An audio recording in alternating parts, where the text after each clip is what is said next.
मैं संविधान से बंधा हूं, इसलिए ज्यादा कुछ नहीं कह सकता हूं। समझदार के लिए इशारा ही काफी है। ये मैं नहीं कह रहा हूं, ये कह रहे हैं बंगाल के मुख्यमंत्री शुभेंदु अधिकारी। और क्यों कह रहे हैं, इसी पर आज हम लोग चर्चा करेंगे। मेरा नाम है प्रवीण। चलिए चर्चा की शुरुआत करते हैं। और इस चर्चा में हमारे साथ जुड़ रहे हैं वरिष्ठ पत्रकार और राजनीतिक विश्लेषक संजीव प्रियदर्शी। संजीव जी, ये जो लाइन जिससे हम इस कार्यक्रम की शुरुआत कर रहे हैं, दरअसल ये शुभेंदु अधिकारी भवानीपुर में अपने वोटरों को संबोधित करते हुए कहा, इसके क्या मायने हैं? क्योंकि इसमें बहुत सारे लोग अलग अलग तरह के मायने निकाल रहे हैं। आप इसके क्या मायने निकाल रहे हैं?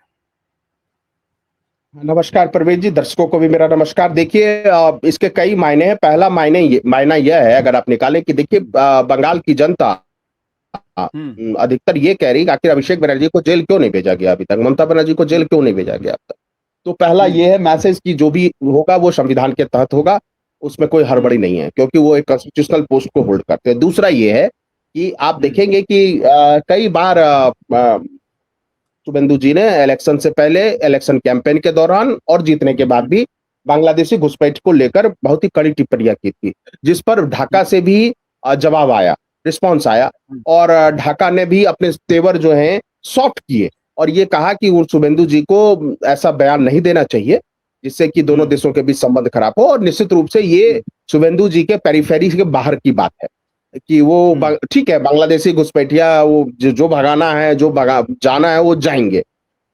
लेकिन ये विदेश नीति का भी मामला है, इसलिए सीएम से ज्यादा फॉरेन मिनिस्टर या फॉरेन मिनिस्ट्री के लिए ये बयान देना जरूरी है, ना कि चीफ मिनिस्टर के लिए। तो ये भी संकेत है उनकी तरफ से कि जो मैं कह रहा हूं वो एक संवैधानिक पद के उसमें रहकर ही कह सकता हूं। एक बात और देखिए, मैं एक जानकारी देना चाहता हूं अपने दर्शकों को कि हमेशा से ढाका से इस आम के समय में आम जो है आता रहा है, मैंगो बिल्कुल। डिप्लोमेसी उसको कहते हैं। तो वो मैंगो डिप्लोमेसी इस बार भी जारी रही है। एक हरिभंगा आम की एक प्रजाति है, हरिभंगा। हरिभंग के आम के पैकेट जो है शुभेंदु जी को भी भेजे गए हैं और मोदी जी को भी भेजे हुए हैं। तो ये एक दिखाता है ढाका का कि वो भारत के साथ बेहतर संबंध बनाना चाहती है। लेकिन शुभेंदु जी के बयान की चर्चा जातीय संसद यानी जो नेशनल असेंबली है या पार्लियामेंट है बांग्लादेश की, उसमें भी काफी ज्यादा हुई है।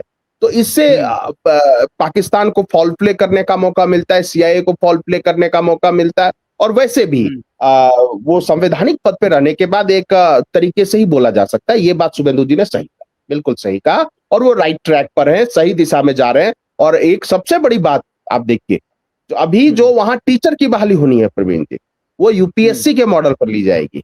यानी वो पहला मॉडल क्या है कि रिटन होगा, 2 चरणों में पीटी होगा, मेंस होगा और इंटरव्यू होगा। उनका मेरिटोरियस टीचर को सेलेक्ट करना है। उसके बाद देखिए, जो 56 मुस्लिम जातियां थी जो जबरदस्ती ओबीसी में घुसाई गई थी ममता बनर्जी द्वारा, उनको हटा दिया गया। तो आप देखिए, वही वो कह रहे हैं कि जो करना है वो कर। ओबीसी जो एक्चुअल ओबीसी हैं, उनको ओबीसी का जो लाभ मिलता था रिजर्वेशन का, अब वो उनको मिलेगा। उनमें जो अलग से और भी लोगों को ऐड कर दिया गया था, उनको अब बाहर निकाल दिया गया है। हाँ बिल्कुल, और ऐसा नहीं कि सारे मुस्लिमों को निकाल दिया गया बाहर। जो ओबीसी डिजर्व करते हैं दूसरे भी राज्यों में, वो आज भी बंगाल के ओबीसी लिस्ट में हैं। लेकिन ऐसा नहीं हो सकता है कि शेख, सैयद, पठान और खान को आप ओबीसी बना देंगे। ये कुछ ऐसा ही है कि ब्राह्मण, राजपूत और वैश्य को जो है आप, या कायस्थ को आप ओबीसी में डाल देंगे, ऐसा तो हो नहीं सकता। तो जो फॉरवर्ड कास्ट, जो अशराफ मुस्लिम थे, उनको ओबीसी में डाल दिया था वोट बैंक पॉलिटिक्स के चलते ममता बनर्जी ने। तो वो सब हटाया गया। एक बात और देखिए, क्योंकि देखिए मतुआ समाज में एक लंबे समय से एक उनकी पीड़ा है कि उनको एससी का सर्टिफिकेट नहीं मिल रहा है, क्योंकि उनकी नागरिकता वो है। तो उसमें सीए के तहत उनको नागरिकता बहुत जल्दी जल्दी प्रदान की जा रही है। इसलिए उन्होंने बोला है कि ये जो है, जो हमें करना है हम कर रहे हैं, और जब उनको पूरी तरह सिटीजनशिप मिलेगी तो उनको एससी का सर्टिफिकेट भी मिलेगा। तो बहुत सारे मुद्दे जो है इसके साथ इन्वॉल्व हैं। और मुझे जी संजीव जी, एक जो इस बयान के साथ जो जोड़कर देखा जा रहा है, वो खास करके स्लॉटर हाउस को लेकर है, कि स्लॉटर हाउस को लेकर के भी ये बयान, इस बयान को जोड़ा जा रहा है क्या स्लॉटर हाउस वाला मुद्दा इतना बड़ा है कि शुभेंदु अधिकारी के इस बयान को उससे जोड़ा जाए? देखिए, वो बड़ा संवेदनशील मुद्दा है और उसके लिए कोई दूसरे कानून की जरूरत ही नहीं है। 1950 में ही वो कानून बन गया था बिल्कुल। जो गौवंश से संबंधित है और मुझे लगता है उसको सख्ती से लागू करना चाहिए। और वैकल्पिक जो मीट जो भी खाते हैं मांस, उसके लिए बकरे हैं या भैंस भी खाते हैं मुस्लिम समाज के लोग, तो वो खा सकते हैं। ऊंट को उनका कुछ छूट दे सकते हैं, तो राजस्थान से ऊंट उनको पहुंचाया जा सकता है। तो और भी बहुत सारे वो उसके लिए है, मतलब सारी सुविधाएं हैं, बहुत सारी वैकल्पिक चीजें हैं उपलब्ध जो गौवंश की जगह वो यूज किया जा सकता है। तो मुझे लगता है गौवंश इतना संवेदनशील मुद्दा है। और दो तरीके से देखिए, आज हम पूरी तरह से यूरिया बाहर से इंपोर्ट करते हैं और लाखों करोड़ रुपए हम विदेशी मुद्रा खर्च करते हैं। अगर हम गौवंश का संवर्धन करें, सरकार उस पर सब्सिडी दे गौवंश के लिए भी, और तो आप देखिए गोबर और गौमूत्र ये यूरिया और खाद के रूप में काम करेंगे। और ये ऐसे वो हैं जिससे कि एक तो उसका जो अध्ययन है कि उससे कैंसर में गिरावट आएगी, क्योंकि कहीं ना कहीं केमिकल फर्टिलाइजर मिट्टी को बहुत खराब करते हैं, उसकी क्वालिटी को।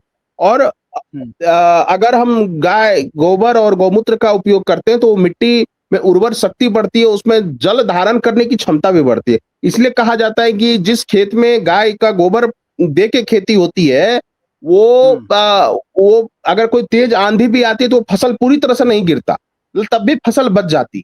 और अब क्या, गल्फ नेशंस ने पिछले साल मुझे लगता है हजारों करोड़ रुपए के गोबर भारत से इंपोर्ट किए हैं। होगा तो किसी दिन प्रोग्राम करेंगे तो उसमें पूरा डाटा मैं बताऊंगा। बहुत सारे यहाँ लोग कहते हैं कि ये कोई एजेंडा है, ऐसा कुछ नहीं है, उसका एक साइंटिफिक वो है। और क्यों, मुस्लिम समाज के लोग भी तो अपने खेतों में गोबर डालते हैं हाई प्रोडक्शन हाई यील्ड के लिए। इस प्रकार ऐसा भी नहीं है, मुस्लिम समाज के लोग बहुत सारे गौपालन भी करते हैं। ऐसा नहीं है कि गौपालन वो नहीं करते हैं, गौपालन भी बहुतायत में करते हैं। जी बिल्कुल। तो कोई भी देखिए, एक क्या है कि बंगाल, एक बात जो वित्त मंत्री ने उनके कही, मैंने सुना वो कॉन्फ्रेंस उनका, थोड़ा सा सुना मैंने। उन्होंने ये कहा कि बंगाल की जितनी भी संस्थाएं हैं उनका राजनीतिकरण बहुत ज्यादा हो गया, बहुत पॉलिटिसाइज हो गई, चाहे पुलिस हो एडमिनिस्ट्रेशन हो। तो उसको डीपॉलिटिसाइज करना, इंस्टीट्यूशन को अपने हिसाब से फंक्शन करने के लिए देना। इसीलिए आप देखेंगे कि अगर गवर्नमेंट के योजनाओं से जुड़ा प्रेस कॉन्फ्रेंस होता है तो शुभेंदु अधिकारी जी कोई पॉलिटिकल क्वेश्चन नहीं लेते हैं। देखिए आप जितने भी उनके प्रेस कॉन्फ्रेंस। और एक चीज ये लेबर यूनियन का स्ट्राइक, और उसमें उन्होंने कह दिया है, कल उनका प्रेस कॉन्फ्रेंस था अलीपुर में, तो उन्होंने कहा कि देखिए अगर कोई 1 करोड़ रुपए का नुकसान करेगा जो गुंडा एक्ट में है, तो उसको 3 करोड़ रुपए का हर्जाना भरना पड़ेगा। जेल तो जाएगा अलग है 3-4 साल के लिए।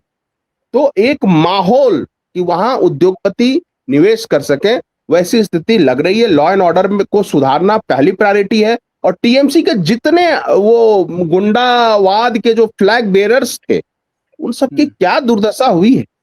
मुझे लगता है शुभेंदु अधिकारी जी राइट डायरेक्शन में है और सोनार बांग्ला बनेगा।